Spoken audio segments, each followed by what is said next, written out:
नास्ति शरणं मम तस्मात्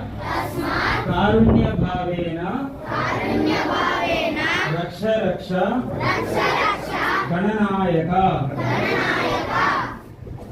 अंदर गुंजर देता ओम मूడు గాని ఐదు తీయండి అందరూ కూడా యాని కాంచి పాపాని జన్మాంతరకృతాని చ తాని తాని ప్రణశ్యంతి ప్రదక్షిణ పదే పదే పాపోహం పాపకర్మాహం పాపాత్మా పాపసంభవః త్రాయి మాం పార్వతీ పుత్ర శరణాగతవత్సల